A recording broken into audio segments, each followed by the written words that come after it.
All right, brothers and sisters, I'm back. It's your brother, your boy, He Bot. And I want to talk about something I heard earlier today on a video and someone tweeted that is driving me insane.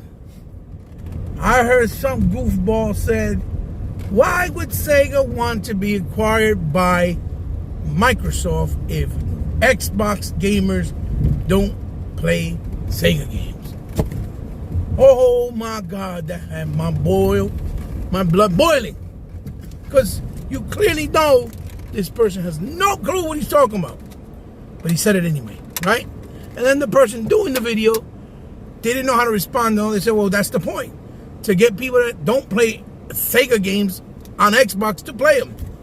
Oh, it's like a double whammy. Instead of it being helpful, it added insult to injury. Basically. And it drove me insane. First of all, are you guys dumb? Everybody sees the numbers that have been accumulated by Sega games on Xbox. On Game Pass.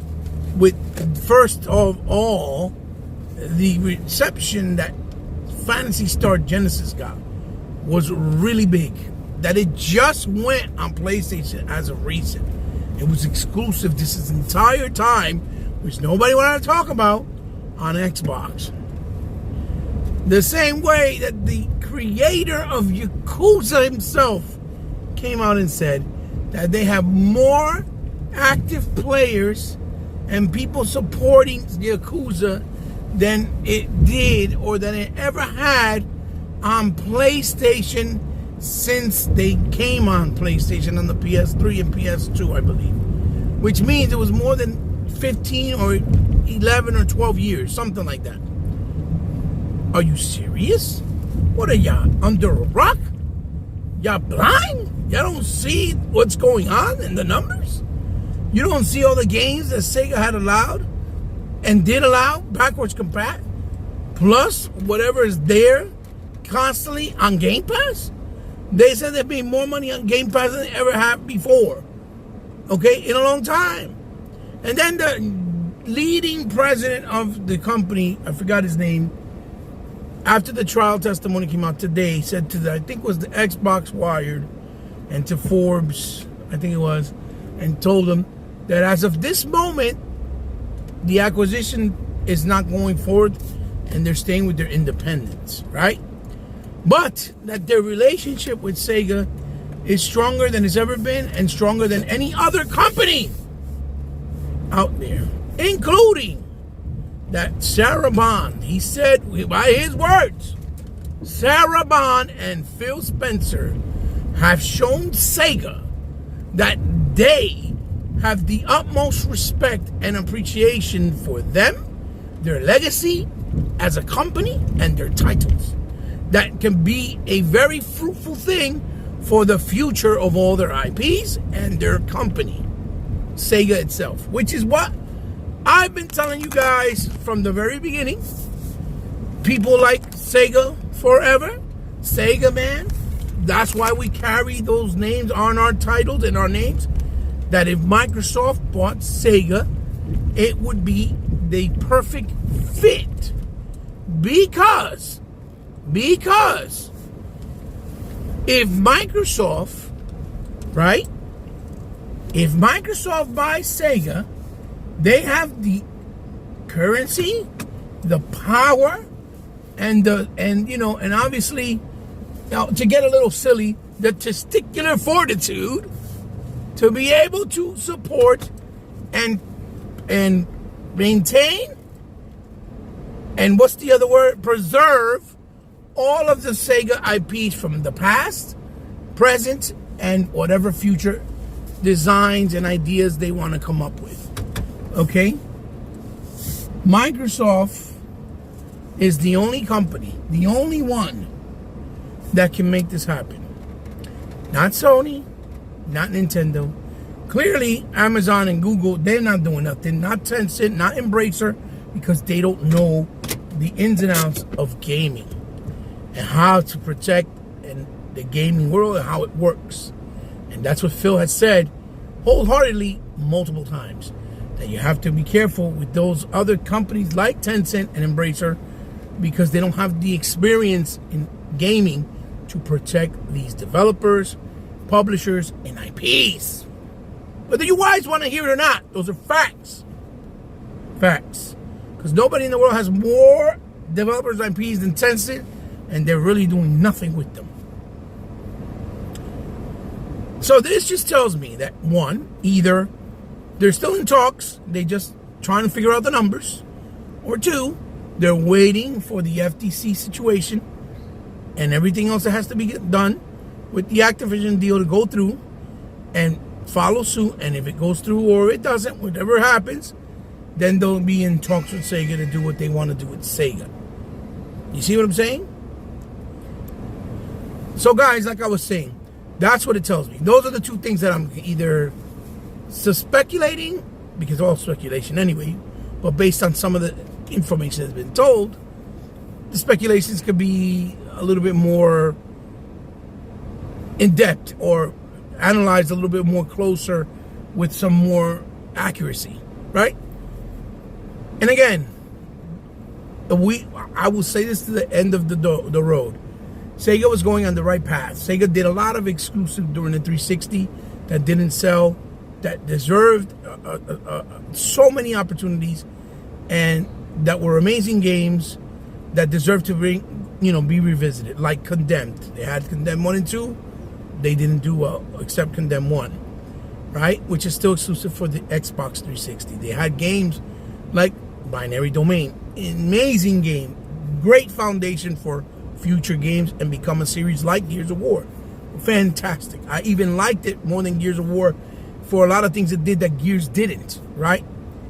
Which that's a whole nother video in itself.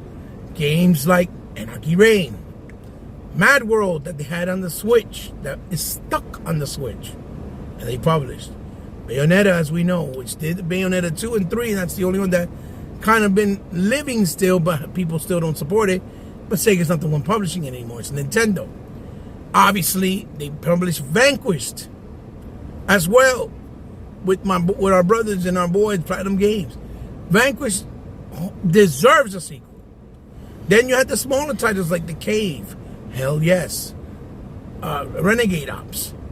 Amazing independent small titles on the Xbox 360 indie space that have not been talked about or that are stuck because they weren't back compat and things of that nature, right?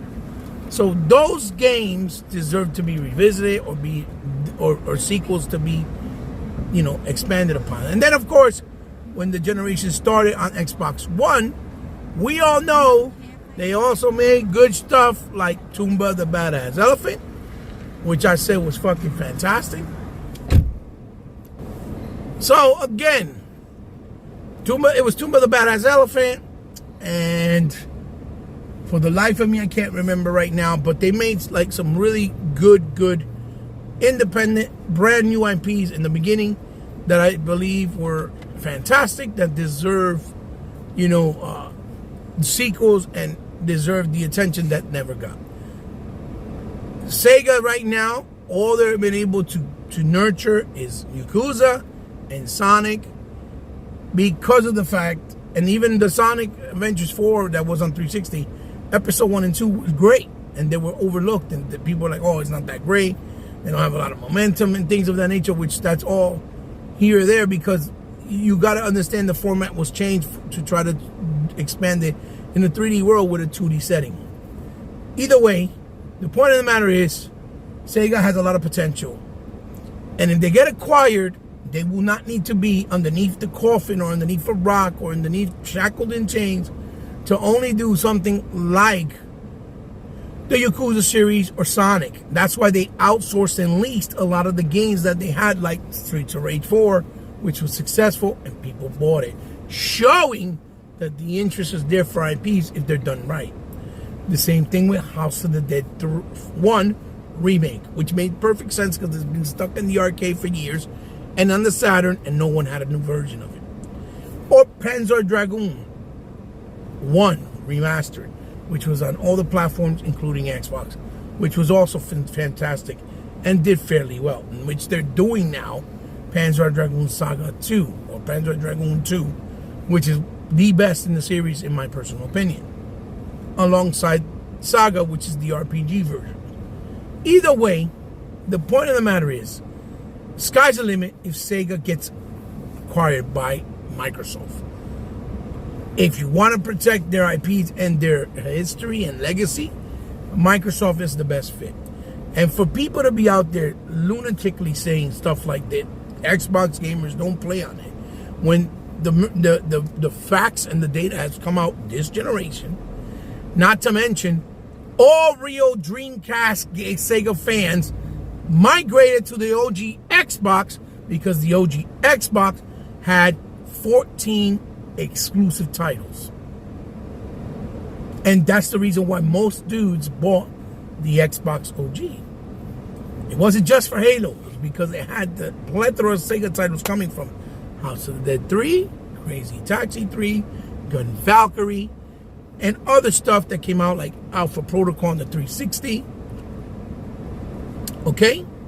And so many games like Outrun Arcade, Afterburner Climax that was in the arcade marketplace and they took it out, and Outrun Online, Sega Rally 5 or 4 I think it was.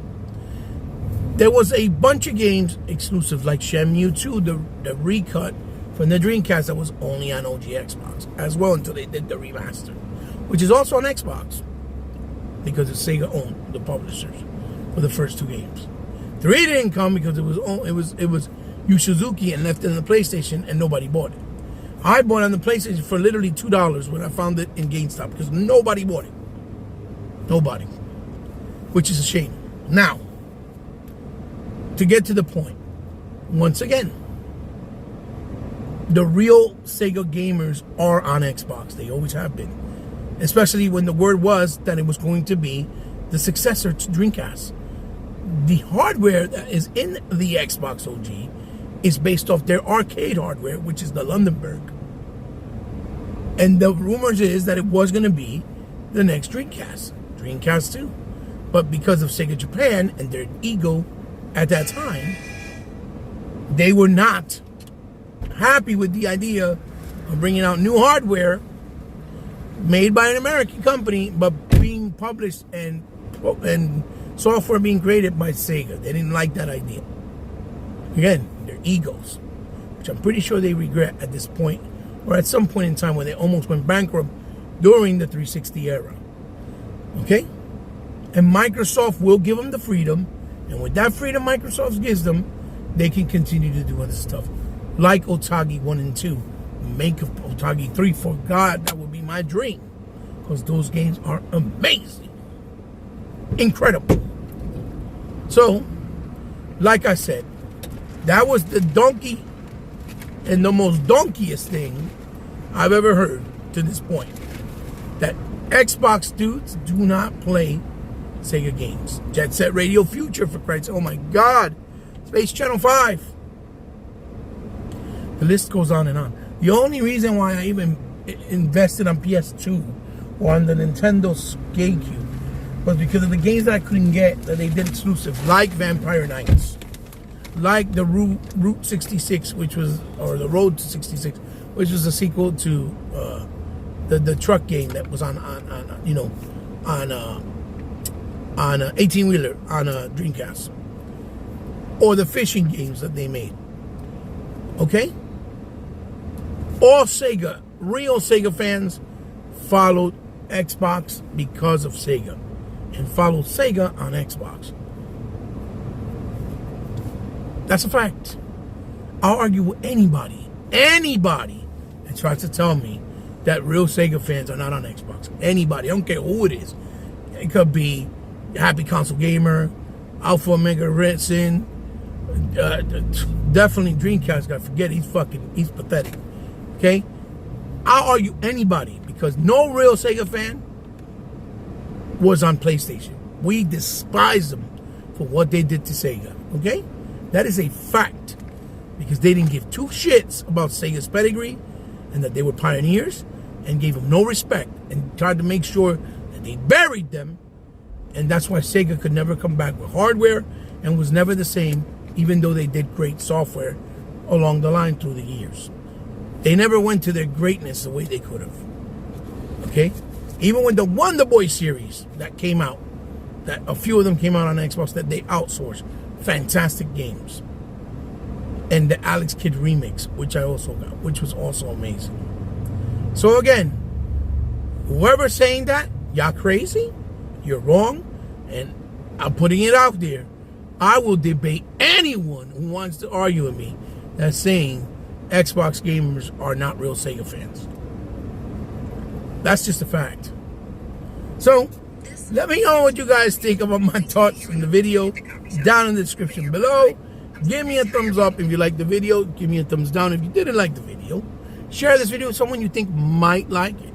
And as always, guys, you know I love you very much. You can find me in any social media outlet if you want to get in touch and talk to me, or on Xbox Live or any of the online services. You know how it is. These videos are done out of love, and you know you guys can always show me support in many different ways, whether it's to donate anything to the channel, to support me with viewerships or passing it forward, or if you want to help out in any way financially because you like what I do or love what I do, there's always a way to do it. There's always an option because I do have a PayPal and Patreon information and account. So if you can, if it comes from the heart and you want to, you have the information, you can do that. And it'll be greatly appreciated. It'll go a long way because any little bit helps the channel. All right, dudes. All right, guys. So I'll see you in the next one. This is your boy Heba signing off. And keep it gaming. Remember, Xbox for life, like a sickness that can't be cured. That's my saying. That's my slogan. Don't get triggered, people. It's all in good fun. It's all in gaming. That's all it is. And it's definitely in the name of Sega. Here we go. We're eating good over here, like our brother Sega Man says. I just can't wait because it's going to happen. It's going to happen. Sega will be part of the Xbox family.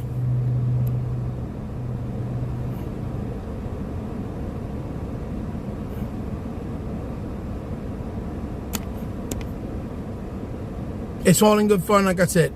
Love you guys. See you soon. Bye-bye.